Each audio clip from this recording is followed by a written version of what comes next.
जय श्री राधे, जय श्री कृष्णा। जय श्री राधे, जय श्री कृष्णा। मनुष्य के जब जन्म निकलते हैं, प्राण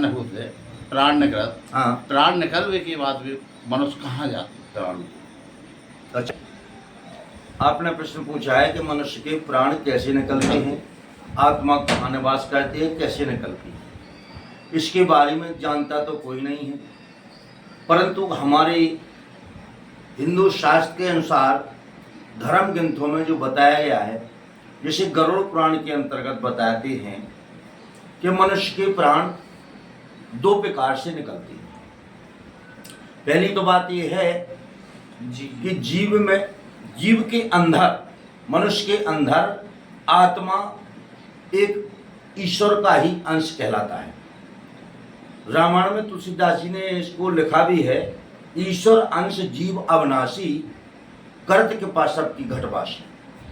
आत्मा रूपी अंश परमात्मा गर्भ के अंदर ही अपने यहाँ पहुंचाता है, तो उसको कहाँ बैठा लेता है, उसको बीच मस्तक में बैठालता है। जहाँ हम आप चंदन लगाते हैं उस स्थान पर आत्मा निवास करती है, जिसको ब्रह्मरंध्र कहते हैं। शरीरम उत्तम अंगम मस्तकम अस्ति, शरीर का सबसे उत्तम अंग मस्तक बताया जाता है। अगर कोई चंदन नहीं लगा तो चंदन तो इसलिए लगाया जाता है, शूद्र लोग या कछु है नीचे में है तो वो लोग चंदन इस्तेमाल नहीं करते, वो चंदन इस्तेमाल नहीं करते हैं, तो इस ब्रह्मरत्न को स्पर्श करना चाहिए। इसके स्पर्श करने से आत्मा में प्रसन्नता आती है, और आत्मा को ये लगता है, परमात्मा के अंश को ये लगता है कि कम से कम हमको देख तो रहा है, हमको स्पर्श करने की कोशिश तो कर रहा है, क्योंकि ये शरीर रूपी मंदिर भगवान ने हम आपको दिया है, और शरीर के पुजारी है हम। शरीर की साफ सफाई और शरीर की देख रेख करना, पुजारी का जैसे मंदिर का देख रेख करना और उसकी साफ सफाई करना पुजारी का कर्तव्य होता है, तो इसी प्रकार से इस शरीर रूपी मंदिर के जो हम आप पुजारी हैं, तो इसकी देखरेख साफ सफाई करना हमारा परम कर्तव्य है। अब वो परमात्मा रूपी जो अंश जब आता है, तो इस शरीर रूपी मंदिर के 10 दरवाजे हैं। कितने दरवाजे हैं? 10 दरवाजे हैं। तो 10 दरवाजों पर 10 पहरेदार भेजता है परमात्मा। यानी इस शरीर में आत्मा के साथ अंश के साथ 10 देवी देवता निवास करते हैं। 10 दरवाजों पर 10 देवी देवता निवास करते हैं। अब निवास करते करते जब समय आ जाता है अंत का, जिस समय आत्मा परमात्मा को पुकारती है और परमात्मा से मिलना चाहती है, तो जब जम के दूत आते हैं तो आदमी के प्राण 2 तरह से निकलते हैं। एक, जो आदमी संसार सागर से भक्ति या ज्ञान या वैराग्य के द्वारा मुक्त हो चुका है, माया मोह निरंचय केते कथा, जिसके अंदर माया मोह इत्यादि जो मनोविकार संसार में है, काम क्रोध मद लोभ शव नाथ नरक के पंथ, ये सारे मनोविकार जब मनुष्य के दूर हो जाते हैं, उससे आत्मा विलुप्त हो जाती है, तो उस आत्मा के प्राण जो है ब्रह्मरंध्र से या आंखों के सहारे निकलती है। तो वो आत्मा, वो प्राण सीधे जाते हैं भगवान के पास। तो 2 प्रकार से प्राण निकलते हैं। पहले प्रकार से प्राण आंखों के सहारे, ज्ञान इंद्रियों के सहारे अगर प्राण निकलते हैं तो प्रभु के पास जाता है वो आत्मा।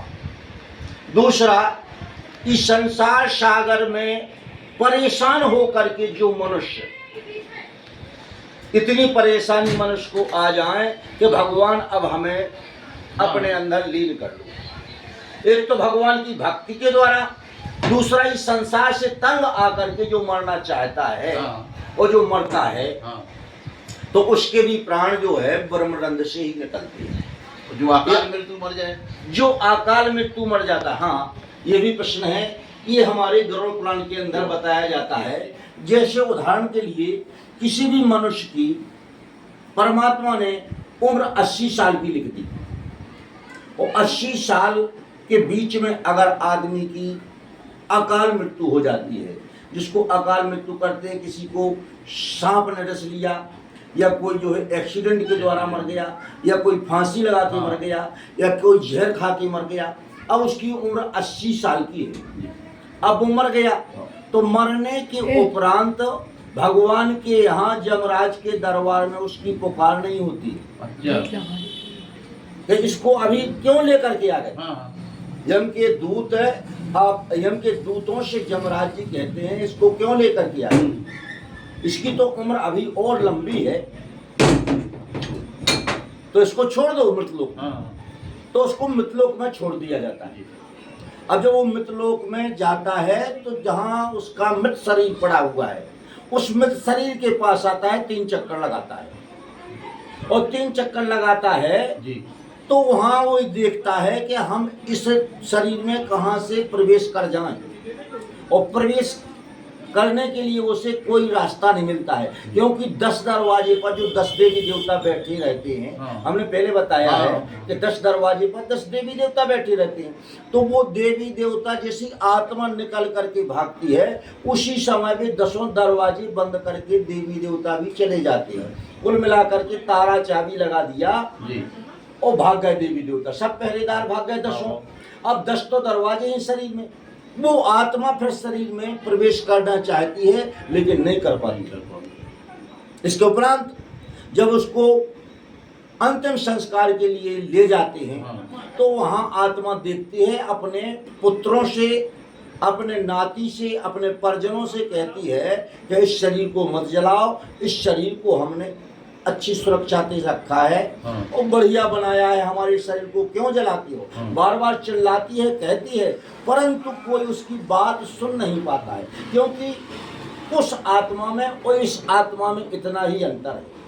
ये अपनी जो आत्मा है ब्रह्मानंद में निवास करने वाली, वो स्वतंत्र नहीं रहती है। अगर ये स्वतंत्र हो जाए, तीसरा नेत्र खुल जाए, इस आत्मा रूपी परमात्मा का जो मिलान है वो हो जाए, तो वो वहां देख सकती है। लेकिन जो आत्मा शरीर से निकल करके बाहर निकल जाती है, वो परमात्मा का ही रूप हो जाती है, तो वो तो सब कुछ कहती है परिवार से, परंतु परिवार उसकी बात नहीं सुन पाता, सुनाई नहीं दे रही है। और जो सुनाई नहीं दे रही है तो उस समय वो आत्मा सभी को रोकती है, अपने परिवारजनों को रोकती है कि भैया ऐसा काम मत करो, ऐसा काम करो जिसमें अच्छा हो। और जब कोई उसकी बात नहीं मानता है तो वो आत्मा जिससे भी टच हो जाती है, टच जब हो जाती है तो उसका जो है ब्लड प्रेशर हाई हो जाता है, और ब्लड प्रेशर हाई हो जाता है, मनुष्य बीमार पड़ जाता है अपने पूर्वजों की आत्मा टच होने से। तो उसको कह देते हैं कि भूत लग गए।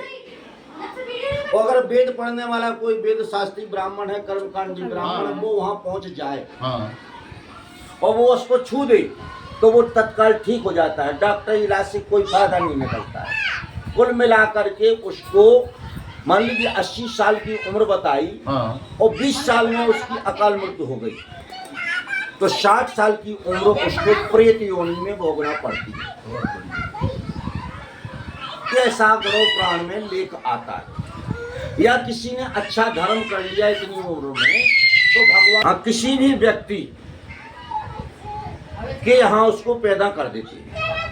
मान लो 80 साल की उम्र है, 20 साल में अकाल मौत हो गई, तो 60 साल की उम्र जो बची है उस उम्र के लिए उसको कहीं दूसरी जगह पैदा कर देते हैं। और जब दूसरी जगह पैदा होता है वो आत्मा दूसरी जगह पैदा होती है, पहली उम्र पूरी न होने के कारण उसको अपने पूर्वजन्म का कुछ ध्यान रहता है, जब तक वो छोटा बालक रहता है। तो वो बताता है कि हम फलाने जगह पैदा हुए थे, हमारा जो है एक्सीडेंट हुआ, 60 साल का जीवन पाकर के समाप्त हो जाता है। ऐसा गरुड़ पुराण का लेख मिलता है। आगे भगवान श्री राम की इच्छा, प्रभु परमात्मा जाने क्या होता है, लेकिन ये वेद शास्त्र हमारे जो हैं ऐसा गरुड़ पुराण में लेख आता है, वो हमने रखवार जी आपको बताया है। अच्छा, पूरी उम्र अपन तो 80 बहुत चाहिए नहीं, 80 नहीं निकल चुकी है, वो तो पूरा जन्म पूरा जन्म की तुम्हारी जो 20 साल निकल गई है हाँ। तो 60 साल और जिएगा। हाँ। उदाहरण के लिए 80 साल की अगर उम्र है और जिसकी उम्र हो जाती है और जो आत्मा विलुप्त है इस संसार में, उसके प्राण जो है गुप्त अंगों से निकलते हैं। जी दूसरे प्राण कैसे हाँ, निकलते हैं? हाँ। पहले तो इस आत्मा का जो पर्दाफाश हो जाता है, जी यानी जो आत्मा परमात्मा से मिलना चाहती है वो तत्काल ही निकल करके आत्मा विलीन हो जाती है। और जो आत्मा इस संसार सागर में लिप्त है, माया मोह में लिप्त है, और समय आ गया जम के दूत उस आत्मा को निकालने की कोशिश करते हैं। वो बार बार इधर घूमती है उधर घूमती है, परंतु यम के दूत जब निकाल करके ले जाते हैं तो वो जाना नहीं चाहती है, मोह के कारण, ममता के कारण, परिवार के कारण कि ये मेरा है, ये रुपया, ये पैसा, ये धन दौलत, स्त्री पुत्र इत्यादि। तो वो प्रार्थना करता है यम के दूतों से कि महाराज हमको मत ले जाओ, हमने ये नहीं कर पाया, हमने वो नहीं कर पाया। बोले नहीं तुमको जाना पड़ेगा। तब यम के दूत यमराज जी से कहते हैं कि ऐसी ऐसी कहती है आत्मा। तो भगवान कहते हैं यम जी, यमराज कि चलो छोड़ दो उसको, 13 दिन के लिए छोड़ दो, परिवार से मोह कट जाए। हाँ तो वो आत्मा आकर के चक्कर लगाती है मृत शरीर की, हाँ। लेकिन प्रवेश नहीं कर पाती है। और 13 दिन तक वो आत्मा घर के आसपास ही भटकती है। कोई पेड़ अगर है तो उस पेड़ पर बैठ करके हाँ। और आत्मा जो है देखती है कि हमारे पुत्र क्या कर रहे हैं। तो वो पिंड आदि जो करते हैं हाँ। 13 दिन में, श्राद्ध करते हैं, पिंड दान देते हैं, कुछ भी करते हैं, तो उस आत्मा देख करके और प्रसन्न होती है कि हमारे बच्चे लोग हमारे लिए पिंड दान देते हैं। महाराज जी एक और है ये बात, अगर पिंडदान जैसे कर रहे हैं अपन, आप और कई जो ने शुरू से 1 2 3 13 दिन पिंड पर है। हाँ। कई लोग तो 13 ही हर पिंडदान का है, इनको महत्व का।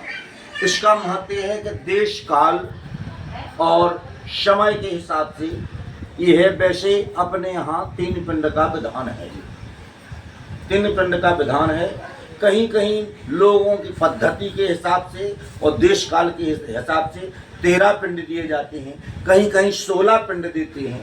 अलग अलग विधान, अलग अलग विधियों से, अलग अलग ऋषियों के मत के हिसाब से और पिंड दिए जाते हैं।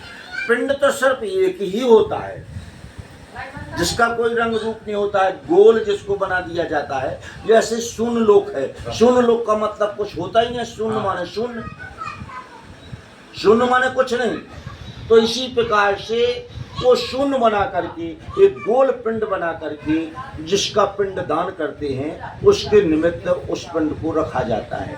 और उसी पिंड को वो मनुष्य, उसकी आत्मा उसके फल को पा करके तृप्त होती है। क्योंकि आत्मा, जो आत्मा है ईश्वर अंश वाली आत्मा जो निकल करके जाती है, वो पुत्रों के धर्म, पुत्र अगर धर्म करता है तो उस धर्म के फल का भक्षण करती है। जो भी धर्म करता है पुत्र तो उसको प्राप्त करती है वो आत्मा। यानी पूरा पुरखा लोग अपन के धर्म को के फल को प्राप्त करके संतुष्ट होते हैं। जैसे परमात्मा का भोजन है, भगवान काय का भोजन करते हैं? भगवान कुछ नहीं खाते, लेकिन एक चीज भगवान खाते हैं, गर्भ आहारी, जिनका नाम है गर्भ आहारी, यानी गर्भ का भक्षण करते हैं। गर्भ को भगवान खाते हैं बड़े प्रेम से। भक्त को घमंड आ गया, गर्भ आ गया तो उसको नष्ट कर देते हैं और उसका जो है भक्षण भगवान करते हैं। वो भगवान का प्रसाद है, इसलिए भगवान का एक नाम गर्भ आहारी है। इसी प्रकार से आत्मा यानी पूर्वजों की आत्मा पुत्रों के द्वारा जो धर्म होता है उसके फल को भक्षण करते हैं और उससे तृप्त होते हैं। इसलिए अपने पूर्वजों के लिए कुछ ना कुछ धर्म करना चाहिए। और इस कलयुग में तो राम नाम के अलावा कोई विशेष बड़ा धर्म बताया नहीं जाता है। जिस दिन अपने पूर्वजों का देहांत हो गया है, जिस तिथि के दिन, उस तिथि के दिन भगवान का भजन कीर्तन इत्यादि मनुष्य को करना चाहिए, तो उससे आत्मा तृप्त होती है। हमारा मतलब जो है महाराज कि जैसे आज किसी की मृत्यु हो गई, दाह संस्कार के जा रहा हो, हाँ उनके यहाँ आज ही से पिंडदान एक चालू हो जाए, दूसरे दिन हुए दो चालू, दो बनन लगे, ऐसे लगातार 13 दिन तक करत हुए पिंडदान जी को महत्व का। वो किसी किसी के वंश परिवार में या देश काल के हिसाब से प्रथा है कि 10 गात होती है, 10 दिन तक लगातार पिंडदान दिए जाते हैं, तो उसको 10 गात कहते हैं। अच्छा। वो विधि अलग है। हाँ। जय श्री राधे, जय श्री कृष्ण।